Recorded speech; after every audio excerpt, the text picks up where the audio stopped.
आज हम लोग पढ़ेंगे 11th का चैप्टर है एनसीईआरटी से, डाइजेशन एंड एब्जॉर्प्शन। इस चैप्टर से क्वेश्चन नीट में पूछे जाते हैं और आज हम लोग पढ़ेंगे कि नीट में किस तरह के क्वेश्चन पूछे गए हैं और इस चैप्टर से कहां से क्वेश्चन बन सकता है। तो आज हम लोग पढ़ेंगे डाइजेशन एंड एब्जॉर्प्शन। ये क्लास 11 का चैप्टर है, डाइजेशन एंड एब्जॉर्प्शन।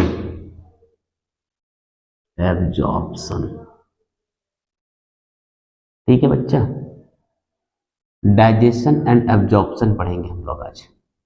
ठीक है, डाइजेशन एंड एब्जॉर्प्शन है क्या, समझिए। डाइजेशन का मतलब होता है फूड का डाइजेशन और एब्जॉर्प्शन का मतलब होता है कि उसको एब्जॉर्ब कर लिया जाए। ठीक है, इसको हम डाइजेशन एंड एब्जॉर्प्शन कहेंगे। इतना आसानी से हम इस चैप्टर को नहीं पढ़ेंगे। ठीक है, इसमें हम क्वेश्चन आपको बताएंगे कि यहाँ से नीट में क्वेश्चन पूछ सकता है और प्रीवियस क्वेश्चन आपको हम बतलाएंगे कि किस तरह के क्वेश्चन पूछे गए हैं।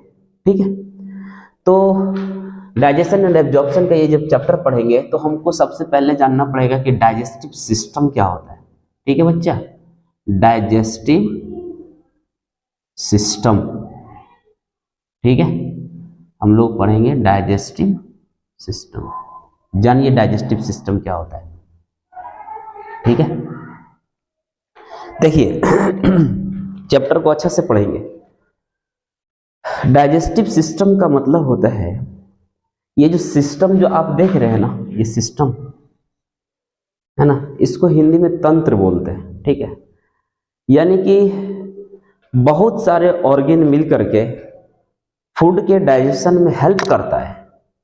ठीक है, तो जो भी अंग डाइजेशन में हेल्प करता है, जो हम खाना खाते हैं, जो फूड खाते हैं, जो हम न्यूट्रिएंट्स लेते हैं, उसको जो भी ऑर्गन उसमें भाग लेकर के हमारे फूड को जो डाइजेस्ट करेगा, उसको हम, उस सारे ऑर्गन को हम कहेंगे सिस्टम। ठीक है, जैसे बच्चा समझिए कि कंप्यूटर एक सिस्टम है। कंप्यूटर क्या है? एक सिस्टम है।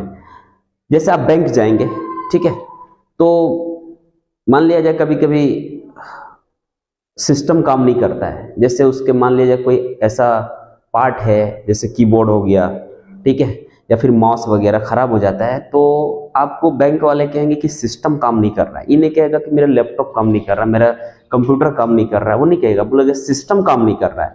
तो इसी तरह से जब हमारा कोई ऑर्गन, ठीक है, काम नहीं करता है, जो डाइजेशन में हेल्प करता है ना, तो हम कहते हैं कि मेरा डाइजेस्टिव सिस्टम गड़बड़ है। ठीक है, तो बात समझिए, ये सिस्टम क्या है? वह सब ऑर्गन जो भोजन के डाइजेशन में हेल्प करता है। कौन कौन सा ऑर्गन है उसके बारे में हम लोग पढ़ेंगे। देख लीजिए, इसको हम इस तरह से अच्छा से पढ़ेंगे। ठीक है, ध्यान से सुनो बुतरू लोग। एक आ जाएगा हमारा एलिमेंट्री कैनाल। क्या आ जाएगा? Alimentary canal. और दूसरा क्या आ जाएगा? Associated glands. Associated glands. ठीक है, दूसरा क्या आ जाएगा? Associated glands. पहला क्या आ जाएगा हमारा? Alimentary canal. एलिमेंट्री कैनाल क्या होता है इसे समझिए। एलिमेंट्री कैनाल ये हमारे माउथ से शुरू होता है और एनस तक खत्म होता है। ये एक ट्यूब है, जिस जगह पर भोजन पहुंचता है, जिस जगह पर फूड जाता है ना, उसे एलिमेंट्री कैनाल कहते हैं। जैसे आपको बताते हैं, ये माउथ है हमारा बच्चा, और जब हम भोजन को करते हैं, जब हम भोजन खाते हैं, जब कोई न्यूट्रिएंट्स हम खाते हैं, तो पहले उसको हम मुंह में लेते हैं। ठीक है, मुंह में लेने के बाद कहाँ जाता है? इसोफेगस में जाता है, स्टमक में जाता है, स्मॉल इंटेस्टाइन में जाता है, स्मॉल इंटेस्टाइन के बाद लार्ज इंटेस्टाइन में जाता है, और वो एनस के थ्रू, जो अनडाइजेस्टेड फूड होता है, वो एनस के थ्रू बाहर चला जाता है। बात पहले समझिए, जहां पर भोजन जाता है उसको एलिमेंट्री कैनाल कहते हैं। मुंह से लेकर के एनस तक ये एलिमेंट्री कैनाल के अंतर्गत आता है। और एसोसिएटेड ग्लैंड्स में क्या आएगा बच्चा, एसोसिएटेड ग्लैंड्स में वो सारे ग्लैंड्स आएंगे जो हमारे फूड को पचाने में यानी डाइजेस्ट करने में हेल्प करेगा। ठीक है, तो कौन कौन से ग्लैंड, सबसे पहले एलिमेंट्री कैनाल जानिए। माउथ वगैरह तो आपको बता दिए, माउथ आ जाएगा है ना, उसके बाद स्टमक आ जाएंगे इसमें, ठीक है, स्मॉल इंटेस्टाइन आ जाएंगे, लार्ज इंटेस्टाइन, ठीक है, उसके बाद एनस के थ्रू जो अनडाइजेस्टेड फूड होता है वो बाहर चला जाता है, ये एलिमेंट्री कैनाल के अंतर्गत आता है। और इसके अंतर्गत क्या आएगा, इसके अंदर आएगा आपका सैलिवरी ग्लैंड्स।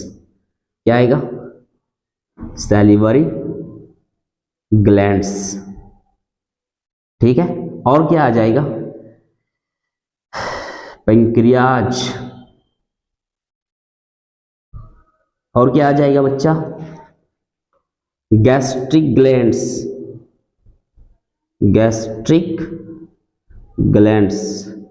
और क्या आ जाएगा इसमें, इंटेस्टिनल ग्लैंड्स, इंटेस्टिनल ग्लैंड्स, ठीक है। इसमें आ जाएगा लीवर, 1.5 किलो का लीवर मेरा आ जाएगा इसमें, ठीक है। ये सब किस में आएगा, ये सब एसोसिएटेड ग्लैंड्स में आएंगे। और इस सारा ऑर्गन का एक ही फंक्शन है, एक ही मकसद एक है कि भोजन को, फूड को जो हम खाते हैं उसको किसी तरह से उसको डाइजेस्ट कर देना, ठीक है, डाइजेस्ट कर देना, ठीक है। तो ये हम डाइजेस्टिव सिस्टम समझ गए। अब हम समझेंगे बच्चा कि डाइजेशन क्या होता है, ठीक है, जानिए डाइजेशन क्या होता है। मैं आपको आज जो हम लोग जो पढ़ेंगे इसमें मैं आपको बताऊंगा कि इस चैप्टर से नीट में क्वेश्चन किस तरह का पूछा गया है। सारे क्वेश्चन को मैं आपके सामने रखूंगा, प्रीवियस क्वेश्चन जितने भी हैं कुछ क्वेश्चंस को आपके पास रखेंगे और बताएंगे कि यहाँ से क्वेश्चन ऐसे पूछा गया है बच्चा, और इस तरह का क्वेश्चन बन सकता है, इस चैप्टर से बन सकता है, ठीक है। अब जानेंगे हम डाइजेशन क्या होता है, ठीक है। डाइजेशन, हमने जो डाइजेस्टिव सिस्टम पढ़ लिया, डाइजेशन का वर्ड मैंने बार बार जो कह रहा हूं ना आप लोगों से, ध्यान से सुनिए। डाइजेशन होता है क्या है कि जितने जो भी लार्ज मॉलिक्यूल्स जो हम खाते हैं, ठीक है, जो भी हम न्यूट्रिएंट्स खाते हैं जो लार्ज होता है उसको छोटे छोटे टुकड़ों में तोड़ दिया जाता है, ठीक है। और उस छोटे छोटे टुकड़ा जो जब वो हो जाता है उस छोटे छोटे टुकड़े को हम डाइजेशन कहते हैं, ठीक है। तो हम लिखेंगे ब्रेकिंग डाउन, लिखेंगे हम breaking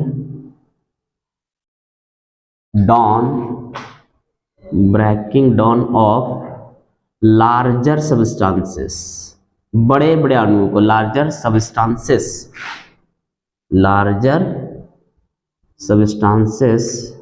into smaller substances,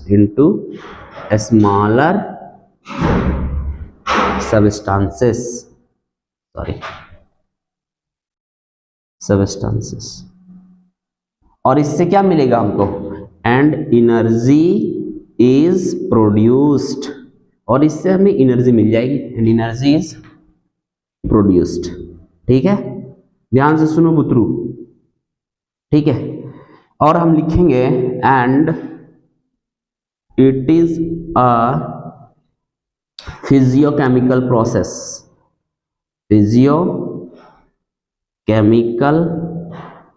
process means that digestion is a physiochemical process।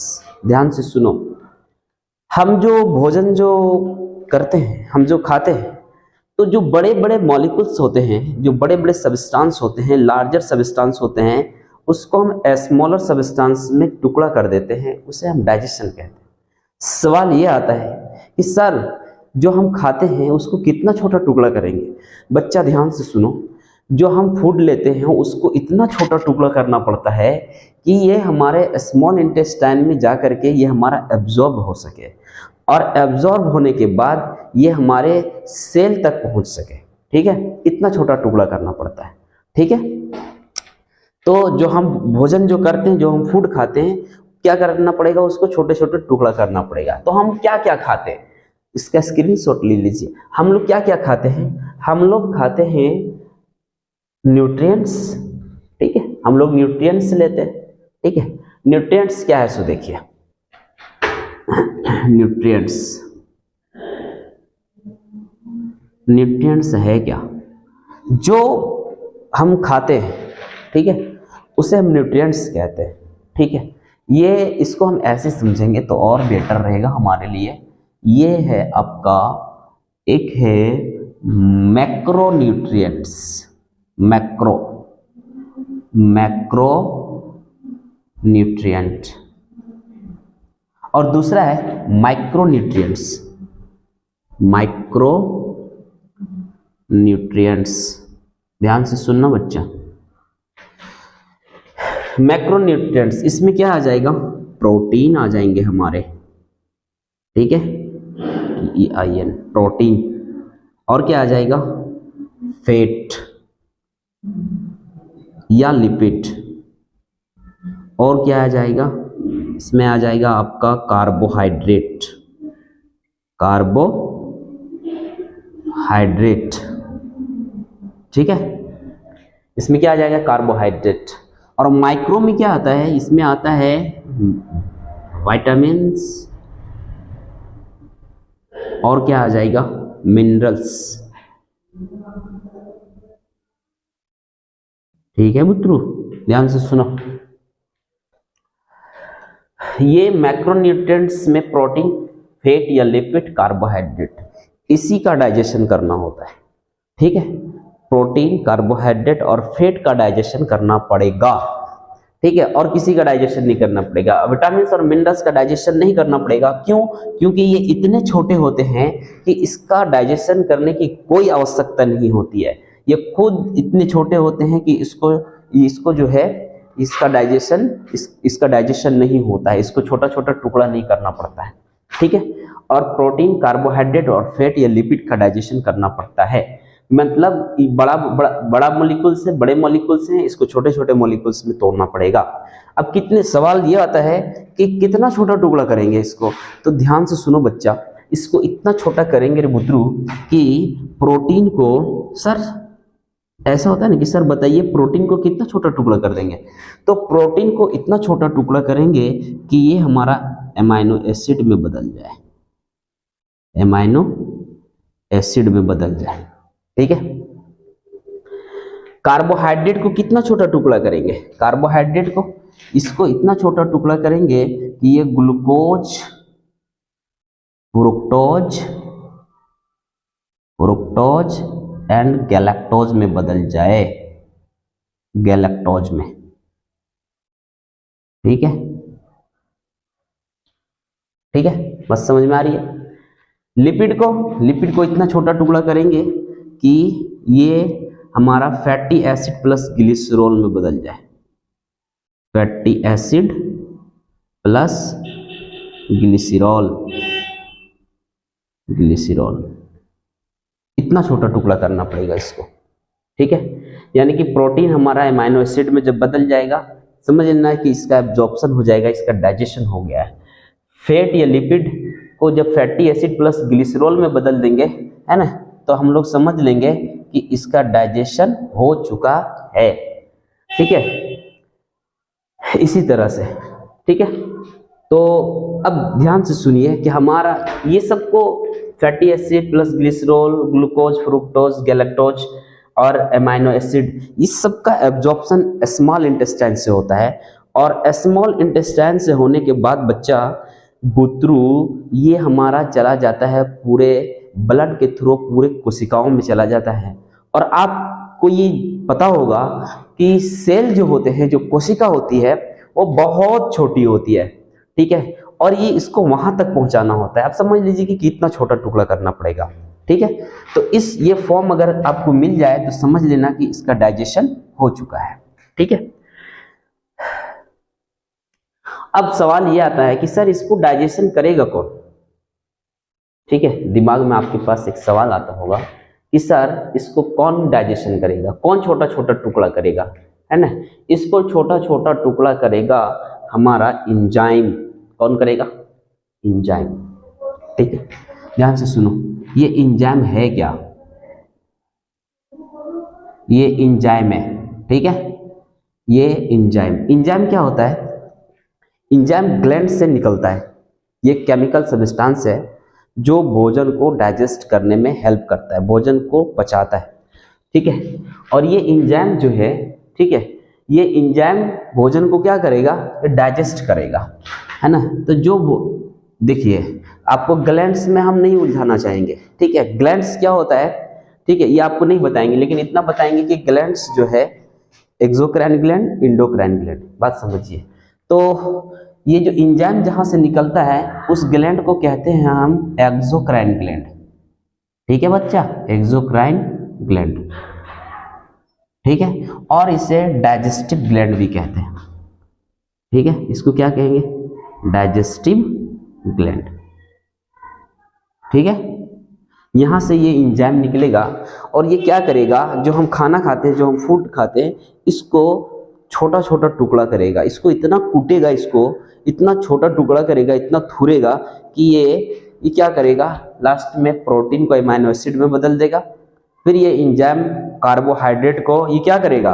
Carbohydrate को ये बदल देगा आपको ग्लूकोज, फ्रुक्टोज, गैलेक्टोज में। और फिर क्या करेगा? Fatty acid plus glycerol, fat को फैटी एसिड प्लस ग्लिसरॉल में कन्वर्ट कर देगा, ठीक है। तो समझ लीजिएगा कि इनका सबका डाइजेशन हो गया है, ठीक है। यानी कि कार्बोहाइड्रेट, प्रोटीन, फैट का डाइजेशन हो चुका है। तो ये एंजाइम क्या करेगा? ये हेल्प करेगा डाइजेशन में। एंजाइम अगर सही से सीक्रेट नहीं होगा, ठीक है, तो हमारे भोजन का डाइजेशन नहीं होगा, और जब भोजन का डाइजेशन नहीं होगा तो हमें दिक्कत हो जाएगी, ठीक है। तो अब हम पढ़ेंगे।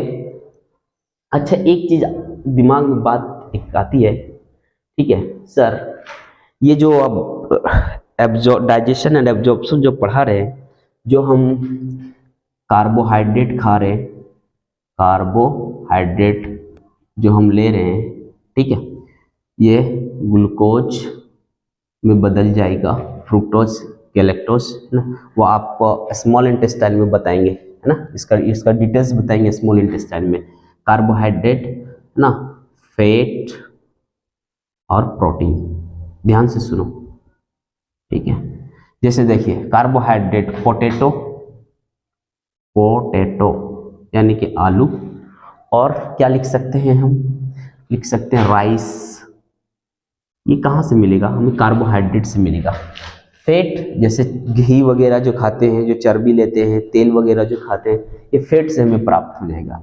जैसे और प्रोटीन से, जैसे पल्सेस हो गए, दाल, ठीक है। और आप ले लीजिए क्या क्या, सोयाबीन, ठीक है। और क्या ले लीजिए आप? एग ले लीजिए, एल्बुमिन प्रोटीन पाई जाती है, ठीक है। तो ये सब में क्या पाया जा रहा है? ये सब क्या है? ये प्रोटीन है। यानी कि हम अगर दाल खा रहे हैं तो हम प्रोटीन खा रहे हैं, सोयाबीन खा रहे हैं तो प्रोटीन खा रहे हैं, एग खा रहे हैं तो प्रोटीन खा रहे हैं, घी खा रहे हैं हम, चर्बी खा रहे हैं हम मीट से, मटन से, तो हम क्या खा रहे हैं? फैट या लिपिड खा रहे हैं, ठीक है। तेल खा रहे हैं, ये सब लिपिड है, ठीक है। आलू खा रहे हैं, पोटैटो खा रहे हैं, बनाना खा रहे हैं, तो ये सब खा रहे हैं, तो हम क्या खा रहे हैं? कार्बोहाइड्रेट खा रहे हैं, ठीक है।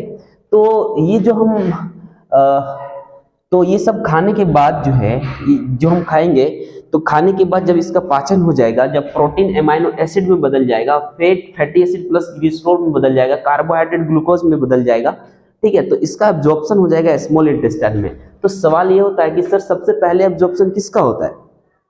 ठीक है, तो सबसे पहले एब्जॉर्प्शन जो होगा, ध्यान से सुनिए, है ना, जब कोई इंसान जब फास्टिंग करता है बहुत देर तक, ठीक है, उसके जब कोई भोजन करता है ना, तो सबसे पहले कार्बोहाइड्रेट जो है उसका यूज होती है हमारी बॉडी में, ये सबसे पहले हमें एनर्जी प्रोवाइड करती है, ठीक है। कार्बोहाइड्रेट हमें सबसे पहले एनर्जी देता है, ठीक है। इसमें 4 कैलोरी और इसमें 4 कैलोरी और 9 कैलोरी जो है 1 ग्राम, ठीक है, 1 ग्राम फैट से हमें 9 कैलोरी ऊर्जा मिलती है।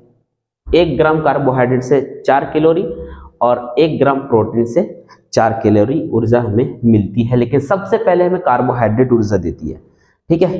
कार्बोहाइड्रेट से हमें ऊर्जा मिलती है, हमारी बॉडी का जो यूज होता है सबसे पहले कार्बोहाइड्रेट का, ठीक है।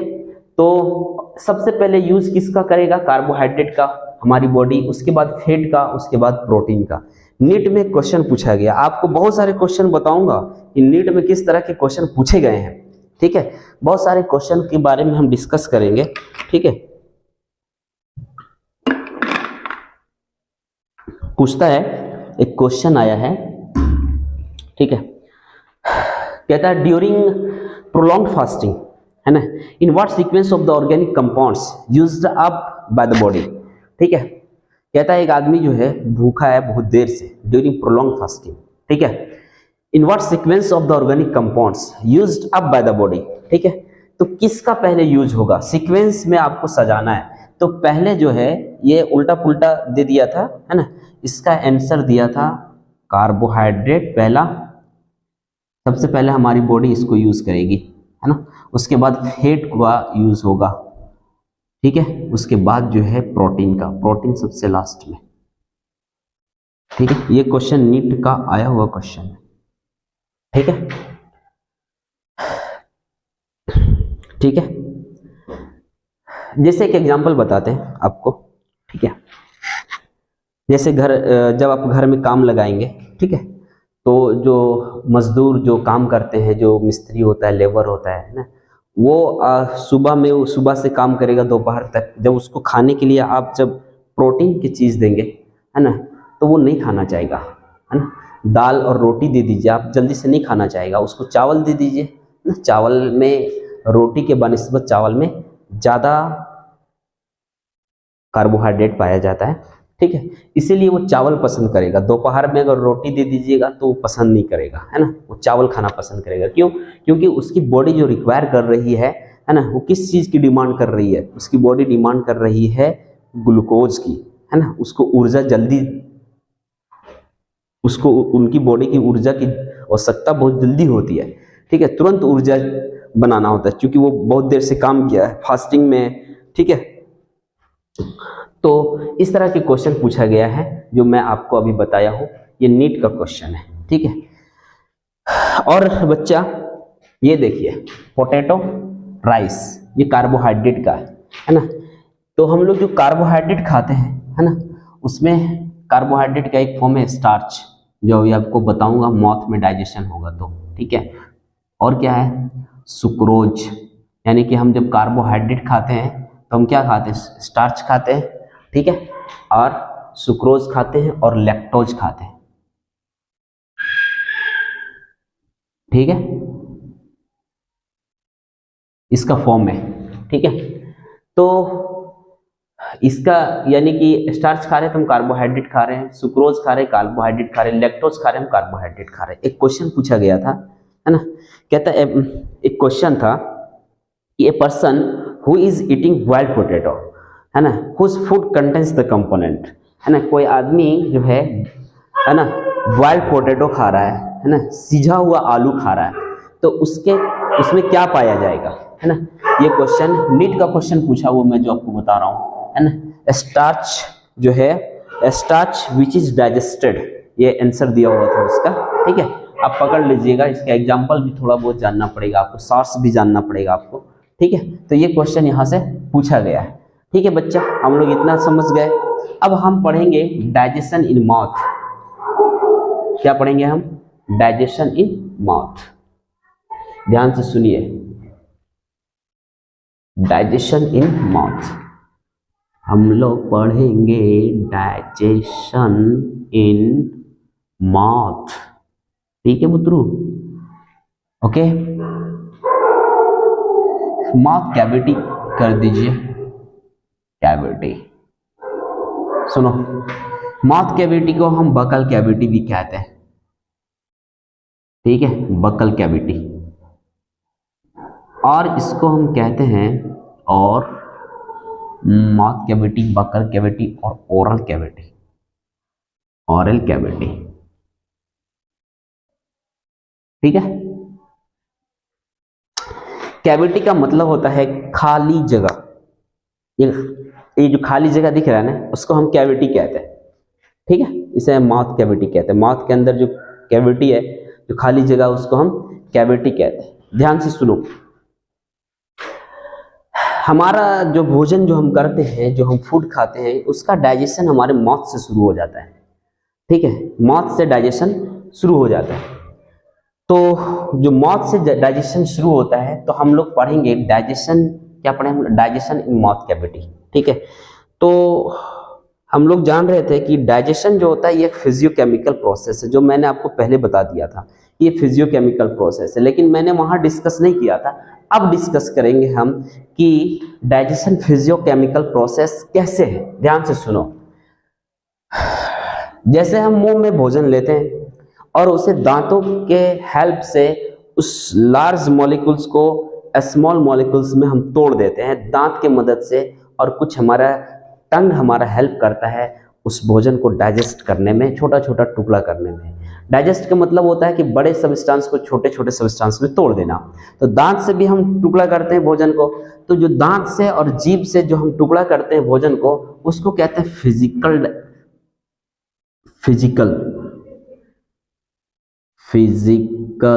डाइजेशन। ठीक है बच्चा, फिजियोकेमिकल, फिजियो का मतलब होता है फिजिकल डाइजेशन और केमिकल डाइजेशन, फिजियोकेमिकल, फिजिकल और केमिकल। ठीक है, तो ये फिजियोकेमिकल हो गया। ठीक है, फिजिकल का मतलब होता है कि जो हम दांत से, है ना, जो हम अपने दांत के हेल्प से जो भोजन को हम डाइजेस्ट कर रहे हैं, छोटा छोटा टुकड़ा कर रहे हैं, उसको हम कहेंगे फिजिकल डाइजेशन। और जब इस पर एंजाइम वर्क करेगा तो ये हो जाएगा केमिकल डाइजेशन। जब एंजाइम वर्क करेगा तो ये क्या कहलाएगा बाबू, ये कहलाएगा हमारा केमिकल डाइजेशन। ठीक है, बात समझ में आ गई। अब सवाल ये होता है कि सर ये जो माउथ में जो डाइजेशन होगा, ये एंजाइम होगा, ये कहाँ पाया जाएगा? तो आपको पहले बताए थे कि बच्चा ये जो एंजाइम पाया जाता है, ये कहाँ पाया जाता है, कहाँ से निकलता है? ये ग्लैंड से निकलता है, एक्सोक्राइन ग्लैंड से, है ना, या डाइजेस्टिव ग्लैंड जो आपको बताए थे, है ना। तो ये जो निकल रहा है एंजाइम, ये कहाँ से निकलेगा? ग्लैंड से। तो हमारे माउथ में 3 जोड़ी सैलिवरी ग्लैंड्स पाई जाती है, हमारे माउथ में 3 जोड़ी लार ग्रंथि पाई जाती है। ठीक है, there are 3 pairs of the salivary glands are present in our buccal cavity, in our mouth cavity, जो कह सकते हैं oral cavity भी कह सकते हैं। तो यहाँ से हमारा एंजाइम निकलेगा, है ना। 3 पेयर्स है, कौन कौन है ना? 3 पेयर्स में पैरोटिड ग्लैंड्स आ जाएंगे, सॉरी, पैरोटिड ग्लैंड्स। ठीक है, ये 2 पीस होगा। सब मैंडिबुलर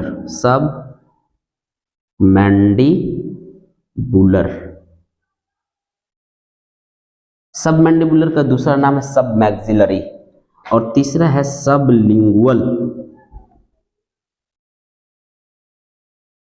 ठीक है, सबलिंगुअल ग्लैंड्स। ठीक है, सबलिंगुअल ग्लैंड्स, यहां से निकलता है हमारा लार, सलाइवा। हर दिन 1.5 लीटर लार निकल जाता है। कितना? 1.5 लीटर लार हर दिन निकलता है यहां से। बस समझ में आई? 1.5 लीटर लार रोजाना हमारे इस ग्लैंड से निकल जाता है। ठीक है, देखिए ये पैरोटिड ग्लैंड्स जो होते हैं, ये सबसे बड़े होते हैं, दोनों कान के नीचे होता है।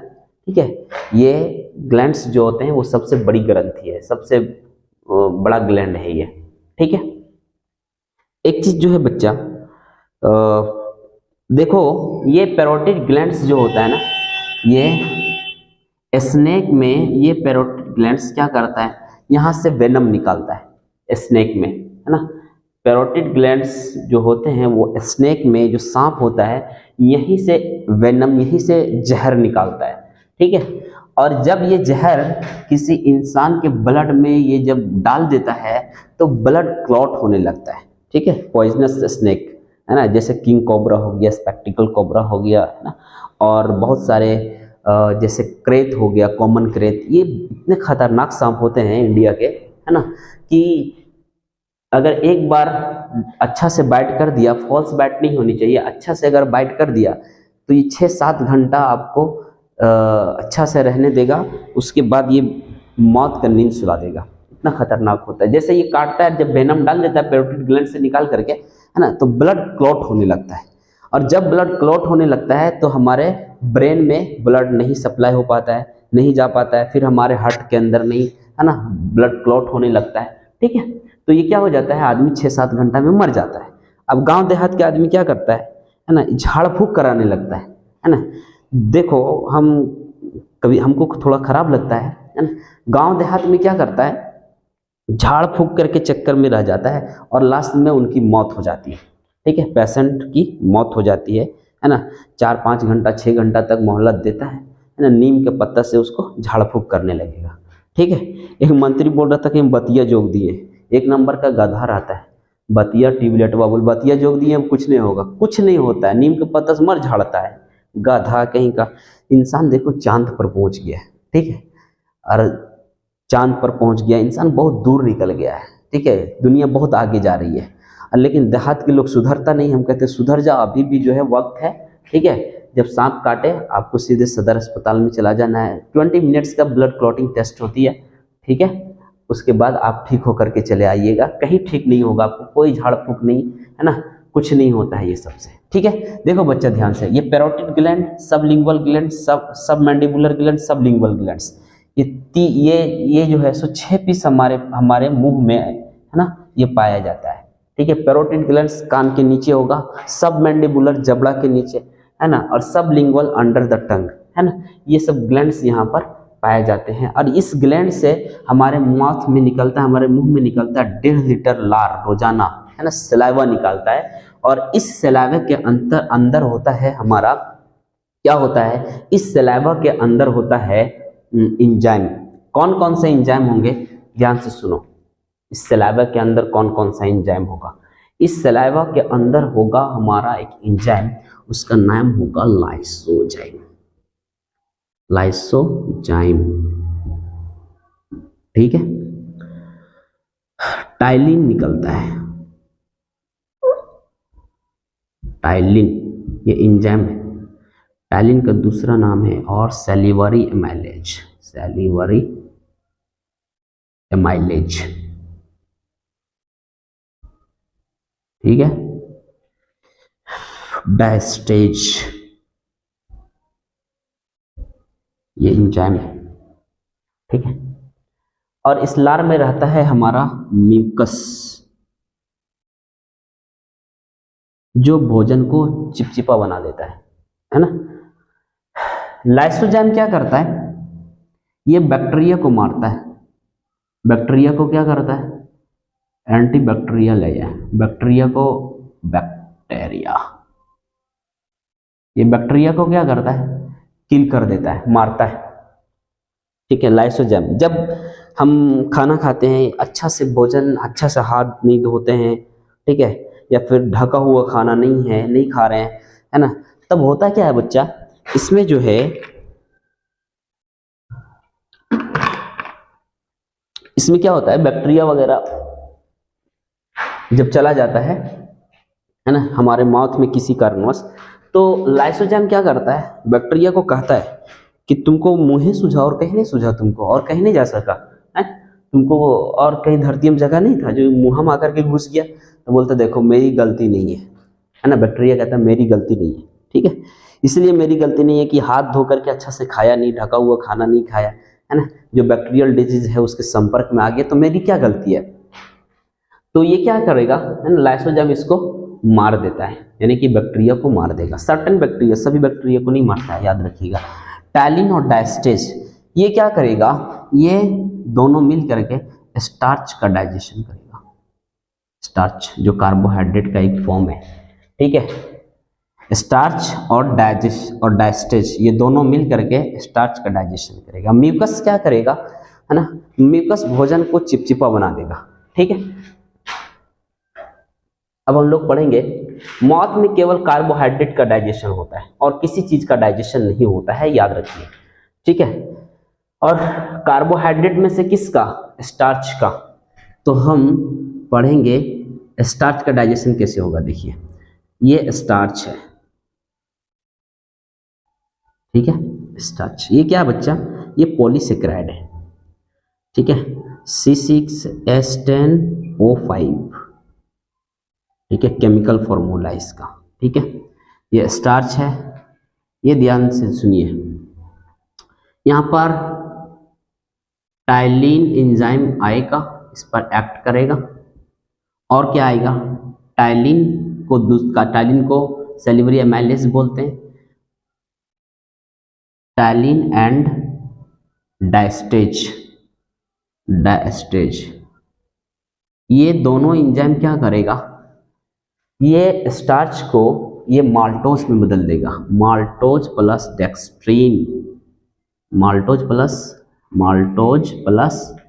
डेक्सट्रीन में बदल देगा, ठीक है, माल्टोज प्लस डेक्सट्रीन में बदल देगा, एक्स है डेक्सट्रीन, आर है डेक्सट्रीन में बदल देगा, ठीक है। माल्टोज क्या होता है, ये डाइसेक्राइड है, ठीक है, C12H22OL11, ये इसमें तोड़ देगा, ठीक है। और डेक्सट्रीन क्या है, ये ओलिगोसेक्राइड है, ठीक है, बस समझ में आई। तो माउथ में, हमारे मुंह में जो भोजन का डाइजेशन होता है, जो भोजन का पाचन होता है, वो स्टार्च का होता है। किसका होता है, स्टार्च, जो कार्बोहाइड्रेट है। स्टार्च का क्या होता है, स्टार्च माल्टोज में बदल जाता है और डेक्सट्रीन में। माल्टोज और डेक्सट्रीन में कौन बदलेगा, टाइलिन या फिर डायस्टेज, दोनों मिल करके, है ना, स्टार्च को माल्टोज या डेक्सट्रीन में बदल देता है। कोई दिक्कत नहीं ना। अब जैसे देखिए, इसको हम रफ करते हैं, इसको हम रफ कर दिए। अब आप लोग को हम बताएंगे कि जब हम भोजन का, देखिए हम लोग क्या पढ़े, हमारे मुंह में 3 जोड़ी लार ग्रंथि है, ठीक है, वहाँ से सलाइवा निकलेगा, उस सलाइवा में एंजाइम होगा टाइलिन और डायस्टेज, ये क्या करेगा, कार्बोहाइड्रेट का डाइजेशन करेगा, कार्बोहाइड्रेट को पचाएगा, ठीक है। इतना तक हम लोग जान गए। तो स्टार्च का जो डाइजेशन होता है वो केवल 30% होता है मुंह में, ठीक है। कंप्लीट डाइजेशन स्टार्च का नहीं होता है, कंप्लीट डाइजेशन होगा स्मॉल इंटेस्टाइन में, ठीक है। अब जब भोजन को हम जब दांत से तोड़ दिए और जब एंजाइम उस पर वर्क किया, है ना, तो भोजन छोटा छोटा हो गया। मुंह में जो भोजन का जो डाइजेशन हुआ है उसको हम कहते हैं बोलस। क्या कहते हैं बच्चा, उसको बोलस कहते हैं, ठीक है, बात समझ में आ गई। अब ये बोलस कहाँ जाएगा, ध्यान से सुनो। अब ये बोलस जाएगा हमारा इसोफेगस में। ये एक नली है, 25 सेंटीमीटर की एक नली होती है, ठीक है, 25 सेंटीमीटर की एक नली होती है, ठीक है। अब ये बोलस क्या करेगा, इस नली से होते हुए हमारे स्टमक में आएगा। कहाँ आएगा, हमारा स्टमक में आएगा, ठीक है। कहाँ आ जाएगा, हमारा स्टमक में, ठीक है। तो बोलस जो मुंह का भोजन जो हम कुछ काच दिए थे, थूर थार दिए थे, कूट दिए थे पकड़ के, वो भोजन आएगा हमारा कहाँ पर, इसोफेगस में, है ना। अब इसोफेगस में आएगा तो इसोफेगस ये नली होती है ना, ये क्या होती है, पहले कांटेक्ट करते, सिकुड़ती है और फैलती है, है ना। तो इसको हम कहते हैं बच्चा पेरिस्टाल्सिस मूवमेंट, पेरिस्टाल्टिक मूवमेंट। जिस प्रोसेस से फूड हमारा इसोफेगस से स्टमक में आता है, इस प्रोसेस को हम कहते हैं पेरिस्टाल्सिस मूवमेंट, ठीक है। उसके थ्रू से आता है भोजन, ठीक है। अब एक चीज है, जैसे आप देख लीजिए, ये जो भोजन है, यहाँ से एक नली इधर चली आती है, ठीक है, एयर की, बात समझ में आ रही है। इधर फेफड़ा है, बात समझ में आ रही है, और इधर भी फेफड़ा है, ठीक है, सॉरी, इधर से आएगा,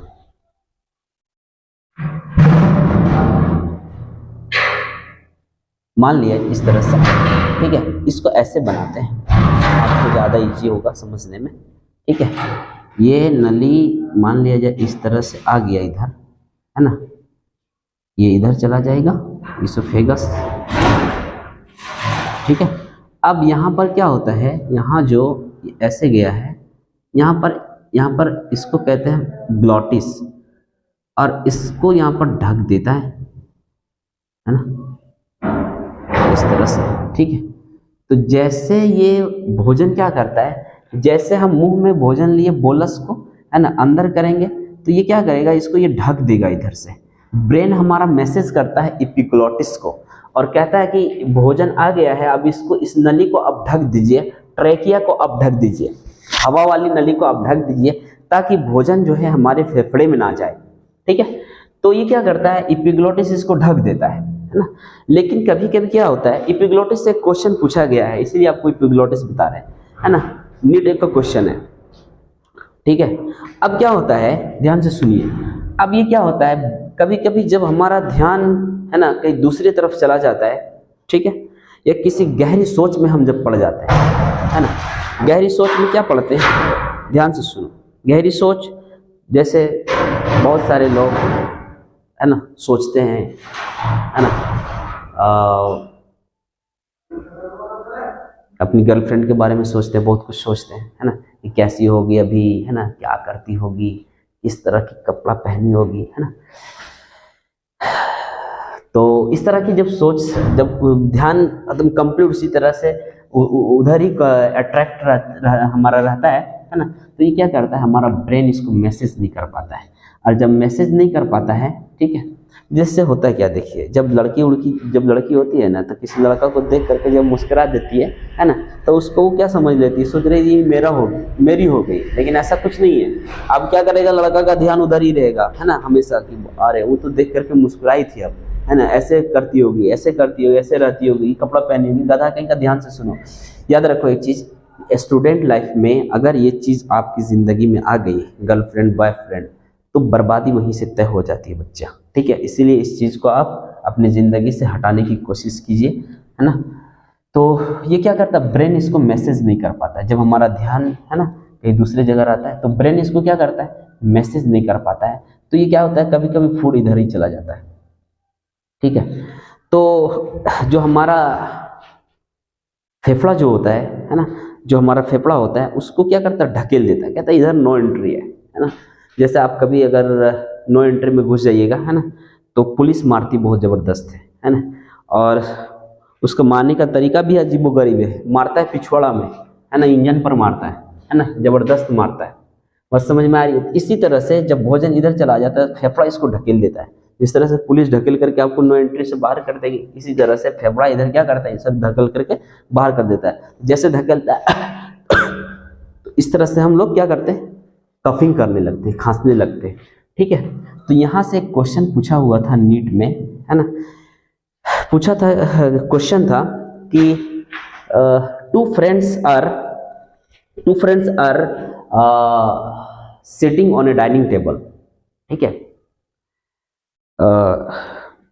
नहीं, क्वेश्चन ऐसा था, two friends are eating together on a dining table, ठीक है। उसके बाद था dining table, one of them starts coughing, उनमें से एक क्या करने लगता है, खांसने लगता है, ठीक है। while swallowing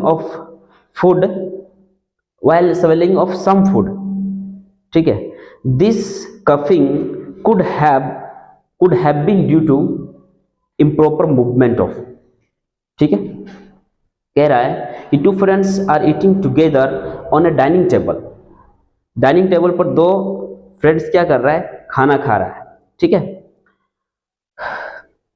कहते one of them starts coughing, उनमें से एक क्या करने लगता है, कफिंग करने लगता है, ठीक है। while something of some foods while swallowing of some foods, this coughing could have been due to improper movement of, two friends are eating together on a dining table, one of them starts coughing while swallowing of some food, this coughing have been due to improper movement of, ये question था, ठीक है। किसके improper movement के कारण ऐसा हो रहा है, तो ये एपिग्लॉटिस के इम्प्रॉपर मूवमेंट के कारण ऐसा हो रहा है, ये क्वेश्चन पूछा हुआ था, ठीक है। इसलिए खाने के समय क्या करना चाहिए, ज़्यादा किसी से बात नहीं करनी चाहिए, और क्या नहीं करनी चाहिए, है ना, और किसी की याद में इतना नहीं खोना चाहिए, है ना। कहता है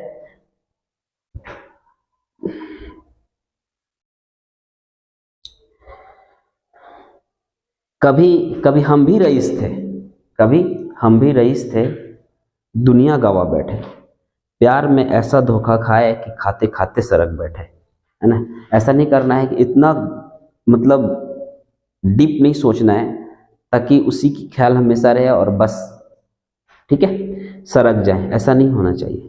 कहता जीने की कुछ तो वजह होनी चाहिए, हाँ, बातें ना सही यादें तो होनी चाहिए, और इतनी यादें होनी चाहिए कि खाते खाते भी सरक जानी चाहिए। एक नंबर का गधा रहता है, ठीक है। लड़की लोग कभी नहीं सरकेगी, देखना, कभी नहीं सरकेगी, उन लोग उतना ही करती है। हाँ, जब हंसे उसेगी तब कभी कभार सरक जाए, लेकिन किसी की याद में नहीं सरकती है। लड़का लोग ज्यादा सरकता है, बेवकूफ रहता है गधा। ध्यान से सुनो, तो ये क्वेश्चन पूछा हुआ था, ठीक है। अब हम क्या करेंगे, ये स्टमक, ये हमारा इसोफेगस से भोजन कहाँ चलाया, स्टमक में, ठीक है। ये स्टमक है हमारा, ये जे शेप का होता है, इसका होता है जे शेप का, ठीक है। इसके 4 भाग होते हैं बच्चा, ये होता है आपका फंडिक या फंडस। एनसीईआरटी अपन 4 भागों में बांटा है, फंडिक या फंडस। ये है आपका कार्डियक, सॉरी, हाँ ये कार्डियक है, ठीक है। ये है आपका कार्डियक, ये है आपका बॉडी, ठीक है, और ये है आपका पाइलोरिक या पाइलोरस, पाइलोरिक या पाइलोरस, ठीक है, पाइलोरिक या पाइलोरस, ठीक है। एनसीईआरटी इसको 4 भाग में बांटा है। देखिए यहां से क्वेश्चन आपको हम बताएंगे, 4-5 क्वेश्चन बताएंगे यहां से, ठीक है, जो नीट में क्वेश्चन पूछा हुआ है और यहीं से क्वेश्चन पूछता है ज्यादातर, ठीक है। और बहुत सारे हैं, बहुत सारी जगह से क्वेश्चन आते हैं, ठीक है, लेकिन यहाँ से क्वेश्चन पूछा गया सो बता रहे हैं आपको, ठीक है। ये फंडिक पार्ट है, यहाँ मेनली गैस भरा होता है। ये है आपका कार्डियक स्फिंक्टर, ये क्या है आपका कार्डियक, कार्डियक स्फिंक्टर, इसको हम कहते हैं इसोफेजियल स्फिंक्टर आल्सो, ठीक है, and it is also called, है ना, इसोफेजियल स्फिंक्टर, ठीक है। ध्यान से सुनो, यहां जब, यहां देखिए, ये पाइलोरिक जो भाग है ना, यहाँ पर एक ग्लैंड पाई जाती है, इस ग्लैंड का नाम है गैस्ट्रिक ग्लैंड, और इस पाइलोरिक भाग में, है ना, यहाँ पर गैस्ट्रिक ग्लैंड है, और ये गैस्ट्रिक ग्लैंड सिक्रेट करता है गैस्ट्रिक जूस, यहाँ से गैस्ट्रिक जूस निकलता है, ठीक है। और इस गैस्ट्रिक जूस में HCl होता है, और क्या होता है, पेप्सिनोजन होता है, और प्रोरेनिन एंजाइम पाया जाता है, ठीक है। तो अब हम चर्चा करेंगे इस ग्लैंड के बारे में, गैस्ट्रिक ग्लैंड के बारे में, और यहाँ से नीट में क्वेश्चन पूछता है, यहाँ से आपको क्वेश्चन पूछ सकता है, सो बता रहे हैं आपको, ठीक है। नीट में यहाँ से क्वेश्चन पूछा गया है, यहाँ से क्वेश्चन पूछ सकता है, ऐसे रेनिन वगैरह से भी बहुत सारा क्वेश्चन पूछा गया, पेप्सिनोजन वगैरह से, ठीक है। ये सब क्वेश्चन नीट का क्वेश्चन है, ठीक है। ध्यान से सुनिए, क्वेश्चन कैसे पूछा गया सो बता रहे हैं आप लोगों को, ठीक है। इसको हम रफ करेंगे। अब हम पढ़ेंगे digestion in stomach, digestion in stomach, ठीक है। स्टमक में डाइजेशन कैसे होगा, ध्यान से सुनो, ये है हमारा स्टमक बनाए थे, है ना। यहाँ पर जो है, यहाँ पर गैस्ट्रिक ग्लैंड पाया जाता है, ठीक है। ये है आपका गैस्ट्रिक ग्लैंड, ठीक है। ध्यान से सुनो, यहाँ क्या पाया जाएगा उसको बता रहे। यहाँ पर पाया जाएगा आपका 3 प्रकार के सेल, ठीक है। पहला सेल है म्यूकस सेल, म्यूकस सेल, और इसका दूसरा नाम है गॉबलेट सेल, ठीक है। और एक है आपका पैराइटल सेल, पैराइटल सेल, और इसका दूसरा नाम है ऑक्जेंटिक सेल। यहां से क्वेश्चन पूछा गया एग्जाम में 2018 से क्वेश्चन, 2016 से यहां से क्वेश्चन पूछा गया। एक होता है चीफ सेल और इसे कहते हैं जाइमोजन सेल, जाइमोजन सेल। ठीक है बच्चा, ध्यान से सुनो पुत्रों। म्यूकस सेल से निकलता है म्यूकस, सबका फंक्शन बता दे रहा है, वहीं से क्वेश्चन पूछा गया है नीट में, यहां से क्वेश्चन रहता है। म्यूकस, इसका क्या काम है? इसका काम है भोजन को ये स्मूथ बना देना, चिपचिपा बना देना। ठीक है, देख लीजिए जो फंक्शन है। और क्या करता है ये, क्या करता है म्यूकस, है ना, जो भी नुकसानदेह चीज होता है उसको उससे ये बचाता है। मतलब कि ये किसी भी चीज को स्टमक के दीवार से चिपकने से ये हमें हेल्प करता है, बचाता है। किसी चीज को स्टमक की दीवार से चिपकने नहीं देता है म्यूकस, क्योंकि ये चिपचिपा होता है तो किसी को चिपकने नहीं देता है। ठीक है, और पैराइटल सेल और एक्जेंटिक सेल ये क्या करता है, यहाँ से HCl निकलता है जो एसिडिक होता है।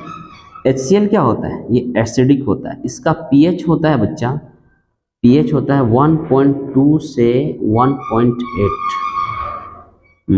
मोटा मोटी मान लीजिए इसका 2 होता है pH। ठीक है, इतना एसिडिक होता है कि अगर ये हमारे स्किन पर रख दिया जाए तो हमारा स्किन जल जाएगा, हमारा स्किन क्या हो जाएगा, जल जाएगा। बात समझ में आ रही है?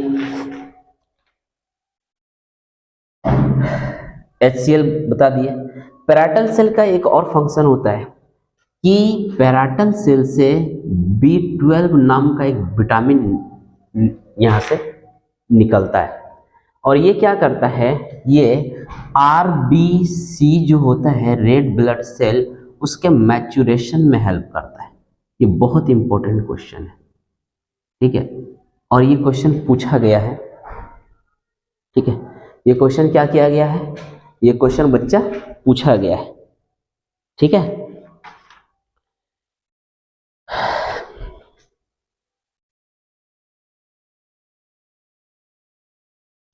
ये 2018 के नीट में क्वेश्चन पूछा गया है।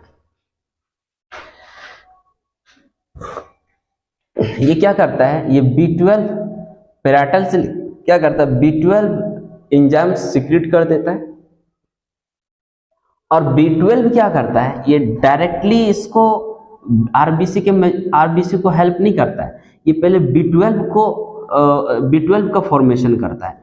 जब B12 निकलता है तो ये आरबीसी जो होता है रेड ब्लड सेल, उसको ये मैच्यूरेशन में मदद करता है ना। तो इनडायरेक्टली करता है, डायरेक्टली नहीं करता है पैराइटल सेल। ठीक है, इसको कहते हैं production of RBC is called erythropoiesis. यहाँ से क्वेश्चन पूछा गया है। ठीक है, मैं आपको क्वेश्चन बताऊंगा। एक है चीफ सेल और जाइमोजन सेल। ये क्या करता है, ये आपको हेल्प करेगा इस चीज में बच्चा, ध्यान से सुनिए। ये आपको हेल्प करेगा पेप्सिनोजन निकालेगा यहाँ से, पेप्सिनोजन, प्रोरेनिन और गैस्ट्रिक लैपेज यहाँ से निकलता है। ठीक है, चीफ और जाइमोजन सेल से आप लोग लिख लीजिए। चीफ और जाइमोजन सेल से क्या होगा, पेप्सिनोजन,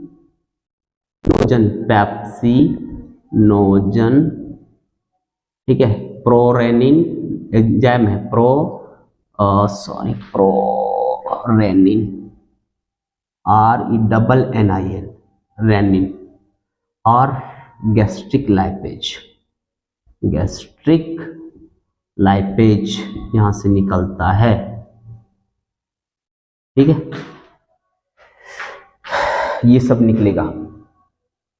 उसके बाद समझ में आ गया, यहां से क्वेश्चन म्यूकस सेल है और गॉबलेट सेल, यहां से म्यूकस निकलेगा जो भोजन को चिपचिपा बना देगा और स्टमक के दीवार में किसी चीज को चिपकने नहीं देगा। ये पैराइटल सेल क्या करेगा, और ऑक्जेंटिक सेल ये HCl का निर्माण करेगा और HCl एसिडिक होता है, ठीक है। और ये क्या करेगा, ये B12 का फॉर्मेशन करेगा जो RBC के मैच्योरेशन में मदद करता है ना।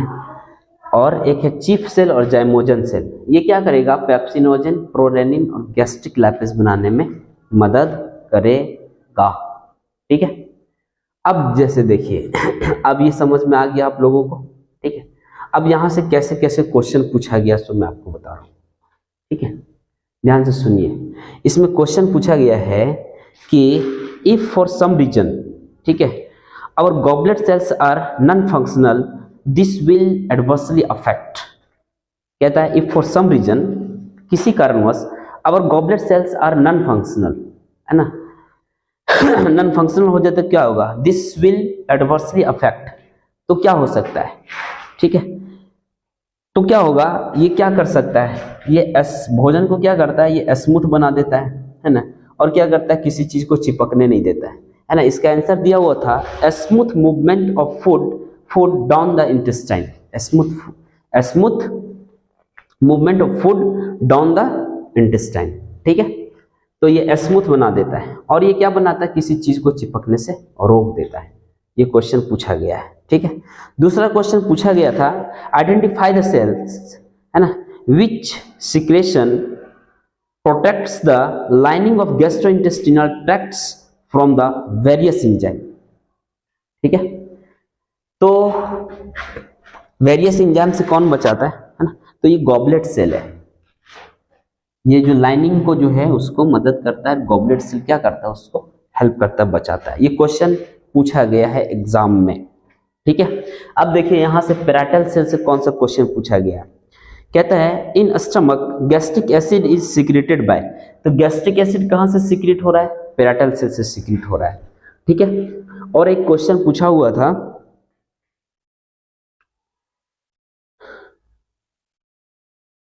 कहता है which one of the following gastric cell indirectly help in erythropoiesis, ठीक है। कहता है इनमें से कौन से गैस्ट्रिक सेल है जो इनडायरेक्टली इरिथ्रोपोइसिस में मदद करता है। तो इरिथ्रोपोइसिस क्या होता है, production of RBC is called erythropoiesis, है ना।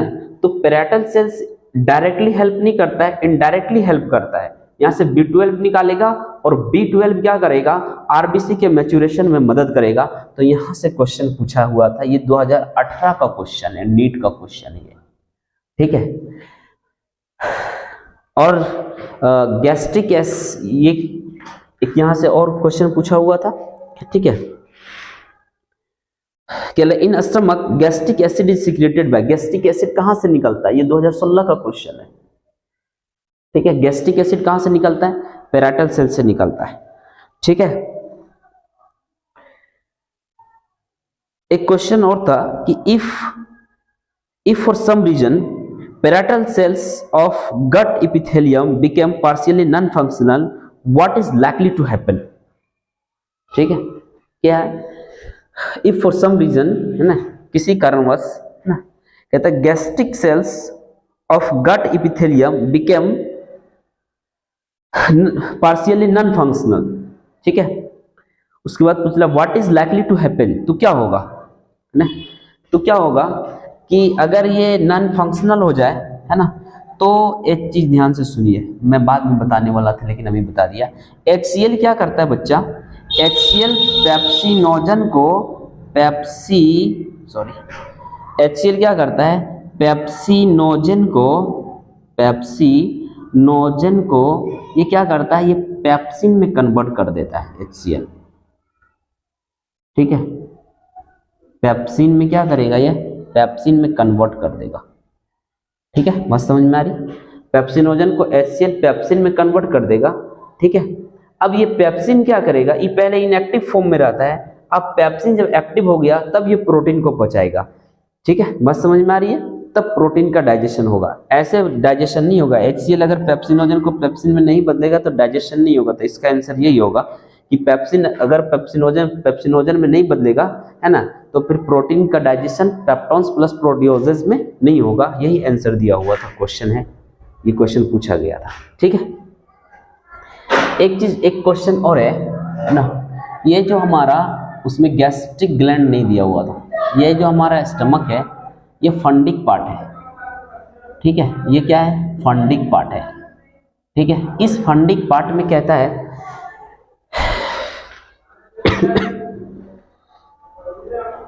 इन मेन, है ना,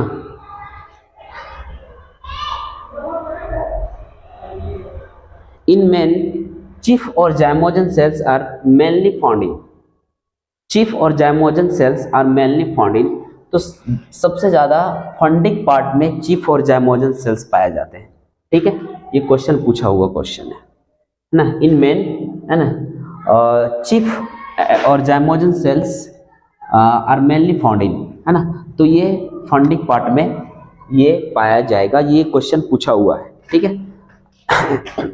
आपको समझ में आ गया कि कितने क्वेश्चंस यहाँ से बन सकते हैं आपको, और यहाँ से किस तरह के क्वेश्चन पूछा गया है एग्जाम में, और यहाँ से क्वेश्चन आएगा, ये तय बात है कि यहाँ से क्वेश्चन पूछ सकता है, ठीक है, क्योंकि यहाँ से बहुत बार क्वेश्चन पूछा गया है, इसलिए आप लोग इसको अच्छा से पढ़ लीजिए।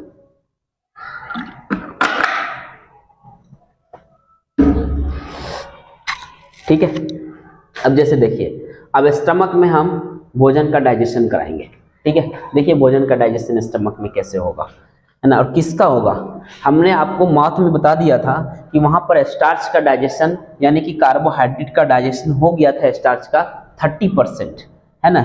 अब हमारा डाइजेशन होगा स्मॉल इंटेस्टाइन में, है ना। इसोफेगस में भोजन का डाइजेशन नहीं होगा, फूड का डाइजेशन नहीं होगा, क्यों, क्योंकि इसोफेगस के पास, है ना, गैस कोई भी ग्लैंड नहीं है, और जहां पर ग्लैंड नहीं रहेगा वहां पर भोजन का डाइजेशन नहीं होगा बच्चा, ठीक है। अब ध्यान से सुनिए, ये स्टमक है हमारा, ये स्टमक है, ठीक है। चीफ और जाइमोजन सेल को हम निकाल दिए थे, चीफ और जाइमोजन सेल हम पढ़ लिए थे, है ना। तो यहाँ पर जो गैस्ट्रिक ग्लैंड है, यहाँ पर गैस्ट्रिक ग्लैंड है ना, पाइलोरिक भाग में, तो इसी, है ना, पाइलोरिक एंट्रम के पास, है ना, लिखता है इन स्टमक, है ना, इन स्टमक, ऐसे लिखता है, हाँ, एक यहाँ देखिए गैस्ट्रिन नाम का एक हार्मोन होता है, ऐसे समझिए, गैस्ट्रिन नाम का एक हार्मोन होता है, ठीक है, गैस्ट्रिन नाम का एक हार्मोन है, ठीक है। ये क्या करता है, गैस्ट्रिक ग्लैंड को जाकर के स्टिमुलेट कर देता है। जब यहाँ पर भोजन चला आता है इसोफेगस के द्वारा, जब हमारे पास, हमारे स्टमक में जब भोजन चला आता है, खाना चला आता है, ठीक है, तो गैस्ट्रिन नाम का एक हार्मोन जाता है, ये कहाँ से निकलता है, pyloric antrum of stomach from G cell, G pyloric antrum के जी सेल से गैस्ट्रिन नाम का एक हार्मोन निकलता है और गैस्ट्रिक ग्लैंड के पास चला जाता है, और ये गैस्ट्रिक ग्लैंड के पास जब जाता है, ठीक है, तो गैस्ट्रिक ग्लैंड को स्टिमुलेट करता है, तो यहाँ से जो एंजाइम निकलता है हमारा, जो आपको बताया था चीफ और जाइमोजन सेल से, है ना, पेप्सिनोजन, ठीक है बच्चा, प्रोरेनिन, डबल NIN, एक N दीजिएगा, रेनिन दे दीजिएगा, तो आप पहुंच जाइएगा कहाँ पर, सीधे किडनी में, ठीक है। और यहाँ से थोड़ा बहुत लैपेज निकलता है, ज़्यादा तो नहीं निकलता है, थोड़ा बहुत निकलता है लैपेज गैस्ट्रिक ग्लैंड से। गैस्ट्रिन नाम का हार्मोन इसको जाकर के स्टिमुलेट कर देता है, इसको कहता है कुछ पता है, भोजन आ गया है, क्या करेगा, सुतले रहेगा, है ना। तब ये गैस्ट्रिन, जैसे आपको एक एग्जांपल बताते हैं, एक एग्जांपल दिमाग में आ गया इसलिए, है ना। हम जब पढ़ते थे स्टूडेंट लाइफ में, पटना में पढ़ते थे, तो पटना से हम मधुपुर में उतरते थे, ठीक है, 2 बजे रात गाड़ी उतार देती थी मधुपुर में, है ना। तो एक चाचा मेरे बगल में बैठ गए थे, है ना, तो बोले थे बेटा ऐसा करो, तुम भी मधुपुर जा रहे, हम भी मधुपुर जा रहे हैं, ठीक है, तो वहाँ हमको जगह देना थोड़ा, हम उतर जाएंगे, ठीक, हम सो जाते हैं, ठीक। तो हम क्या किए, हम बैठे थे, जब मधुपुर आए तो चाचा को बोले, चाचा उठिए उठिए, है ना, मधुपुर आ गया। चाचा एकदम सामान उमान इधर उधर खोजने लगा, अरे कहाँ झोला पोथी कहाँ है, सब खोजने लगा, ठीक है, जल्दी जल्दी उतरने के लिए। तो इसी तरह गैस्ट्रिन नाम का हार्मोन जाता है, गैस्ट्रिन हार्मोन गैस्ट्रिक ग्लैंड के पास, बोलता है खाना आ गया है, अकबका जाता है गैस्ट्रिक ग्लैंड, सोचता है अब क्या करें, तो ये सब एंजाइम निकालने लगता है, ठीक है। और ये एंजाइम क्या करेगा, ये एंजाइम हमारा पेप्सिनोजन और प्रोरेनिन, ये किस चीज़ का डाइजेशन करेगा, तो ये डाइजेशन करेगा हमारा प्रोटीन का, ठीक है। अभी लैपेज के बारे में हम कुछ नहीं पढ़ेंगे। ठीक है, इसका थोड़ा बहुत हल्का फुल्का डाइजेशन होता है। ठीक है, तो ध्यान से सुनिए, पेप्सिनोजन और प्रोरेनिन नाम का दो प्रकार का एंजाइम यहाँ से निकला जो प्रोटीन को पचाएगा। तो हम पढ़ेंगे डाइजेशन ऑफ प्रोटीन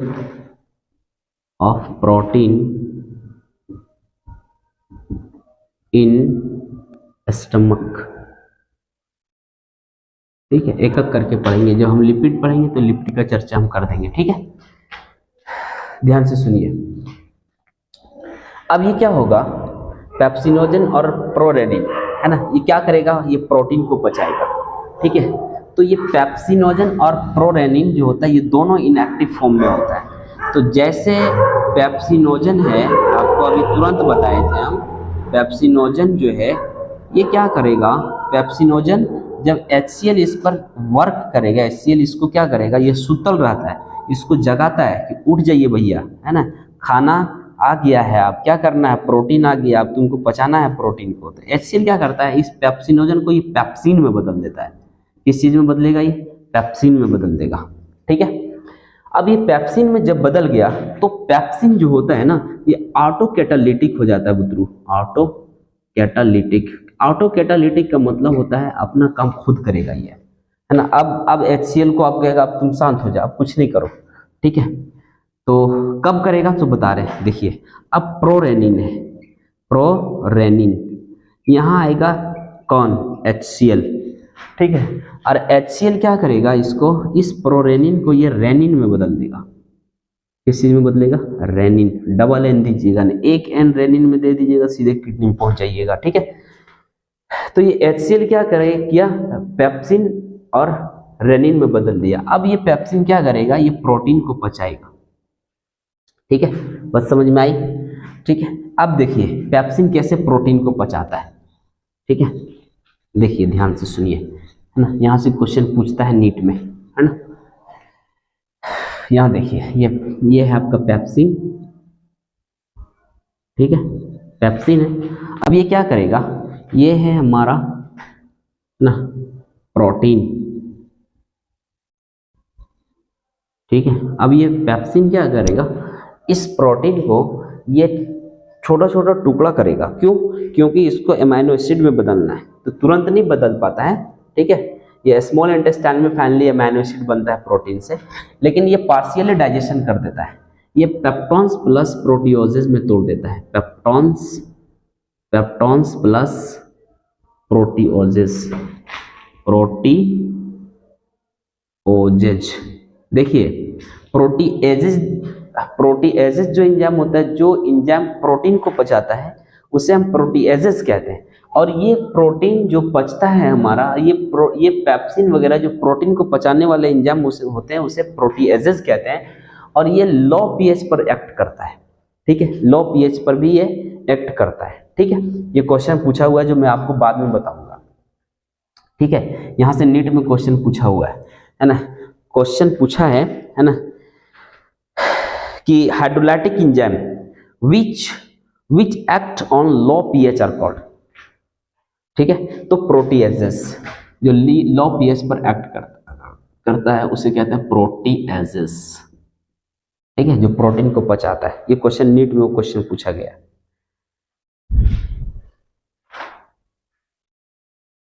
ठीक है, बात समझ में आ रही है। तो ये बदल दिया। अब एक है रेनिन, देखो ध्यान से, रेनिन ये क्या होता है, ये बच्चों में निकलता है, इन्फेंट में। इसमें निकलता है बाबू, इन्फेंट्स में निकलता है बहुत ज़्यादा। ठीक है, बुतरू में ये बहुत ज़्यादा निकलेगा, है ना। ये बड़ा में नहीं निकलता है, हम लोग में नहीं निकलेगा, है ना। ये बुतरू में ज़्यादा निकलता है। क्यों, क्योंकि बुतरू को दूध का डाइजेशन करना होता है। तो ये रेनिन क्या करता है, ये मिल्क का डाइजेशन करता है। किस चीज़ का डाइजेशन करेगा, मिल्क का डाइजेशन करेगा। ठीक है, और ये रेनिन एंजाइम बच्चों में बहुत ज़्यादा निकलता है ना, क्योंकि बच्चा खाली दूध पीता है। ठीक है, तो क्या करता है, देखिएगा बच्चा लोग क्या करेगा, दूध पिएगा। एक बचपन बदमाश होता है। ठीक है, जब उसके पास जब बोतल दे दीजिएगा ऐसे, है ना, उससे पहले जब भूखा जाता है पैर वो पूरे छींटने लगता है, पैर हाथ पूरा जल्दी दीजिए। ठीक है, एक बोतल में अगर ठीक है नशा चढ़ा तो ठीक है, नहीं तो 2 बोतल दीजिएगा तब सोएगा वो। ठीक है, 2 बोतल मांगता है। एक एक बोतल में छुछनिया जो रहता है ना, उसको छुछनिया देता है, उसको काट देता है। एक नंबर का बदमाश रहता है कि ताकि दूध जल्दी जल्दी निकले, ठीक है, और चढ़ा देगा 1-2 बोतल, उसके बाद है ना, उसके बाद आराम से सो जाएगा, ठीक है। तो ध्यान से सुनो। तो रेनिन जो होता है, रेनिन एंजाइम जो होता है, ये बच्चों में बहुत ज़्यादा निकलता है, ठीक है, और ये मिल्क का डाइजेशन करता है, और मिल्क में कैसिन प्रोटीन पाई जाती है, ठीक है, कैसिन प्रोटीन, है ना, और इसी कैसिन प्रोटीन को, है ना, ये रेनिन डाइजेस्ट करता है, ठीक है।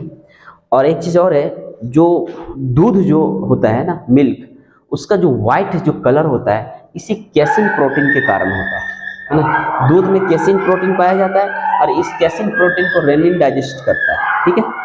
तो जो दूध जो सफ़ेद होता है ना, वो इसी की वजह से होता है, कैसिन प्रोटीन की वजह से, ठीक है। ध्यान से सुनो, रेनिन है, ये देखिए कैसिन प्रोटीन, है ना, ये दूध में पाया जाएगा, है ना, बहुत ज़्यादा पाया जाता है ये दूध में, और इसी के कारण दूध जो होता है वो सफ़ेद होता है। अब क्या करेगा यहाँ पर, ये रेनिन क्या करेगा, बुतरू निकाल लेगा तेजी से, है ना, और ये क्या करेगा, ये रेनिन इसको बदल देगा कैसिन, ये अब ये बदल देगा पैरा कैसिन में, ठीक है।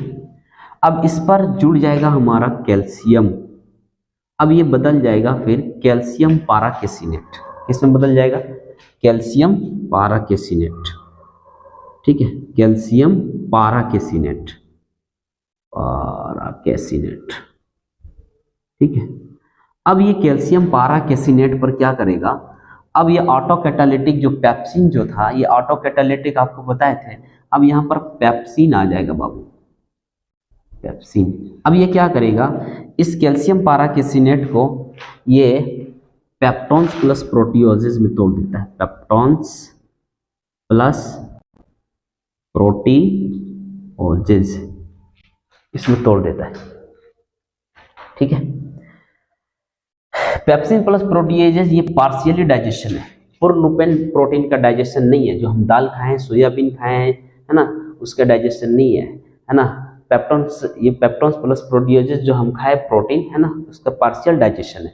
और ये जो मिल्क खाए हैं हम, है ना, जो कैसिन प्रोटीन है, यहाँ आकर के पेप्टोन्स और प्रोटियोजेज में बदल गया, ये क्या है, ये पार्शियल डाइजेशन है, ठीक है। ये जो कैल्शियम पाराकेसिनेट जो देख रहे हैं, ये नेचर ऑफ कडलिंग, है ना, ये दही बन गया एक तरह से, ठीक है। और फिर ये दही पेप्टोन्स प्लस प्रोटियोजेज में चेंज हो जाएगा। इसीलिए देखिएगा बच्चा लोग जब दूध पीता है तो तुरंत जब उल्टी करेगा वो ना, तो दही उल्टी कर देता है। बात समझ में आ रही है, इसी के कारण। अच्छा, दूध में जो होता है, दूध में, गाय के दूध में जो पीलापन होता है ना, पीला, ठीक है, हल्का पीला होता है ना, वो किसके कारण होता है, वो कैरोटीन के कारण होता है। किसके कारण होता है, कैरोटीन के कारण होता है, ठीक है, या उसको राइबोफ्लेविन भी कहते हैं, उसके कारण जो है दूध पीला होता है, ठीक है। आप लोग को हम बता दिए यहाँ तक, है ना, प्रोटीन का डाइजेशन स्टमक में आपको करवा दिए, है ना। अब जैसे देखिए, हम माउथ में हम कार्बोहाइड्रेट का डाइजेशन करा दिए थे, स्टार्च का, वो भी 30% डाइजेशन हुआ था स्टार्च का, जो कार्बोहाइड्रेट का एक फॉर्म है। अब माउथ में किसी भी चीज़ का डाइजेशन नहीं होता है ना, न प्रोटीन का होता है, न फैट का होता है, ठीक है। जबकि एक देखिए, एक क्वेश्चन कितना डीप क्वेश्चन पूछता है, ठीक है।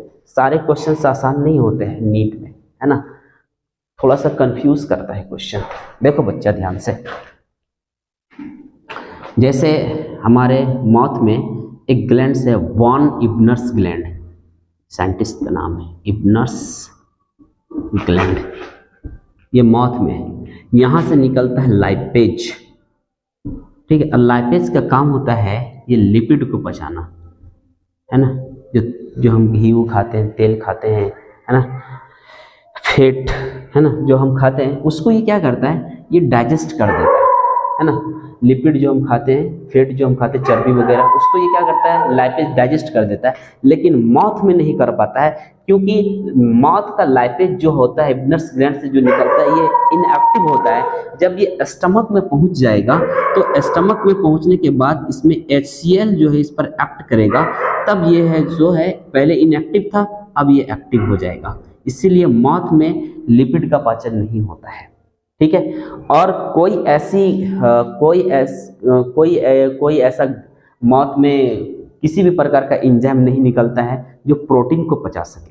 तो एक क्वेश्चन पूछता है, अब देखिए ध्यान से, न लिपिड का पाचन हुआ, न कार्बोहाइड्रेट का पाचन हुआ, ठीक है, न सेल्यूलोज का पाचन हुआ। सेल्यूलोज का पाचन मैं आपको आगे बताऊंगा, ठीक है, न सेल्यूलोज का पाचन हुआ।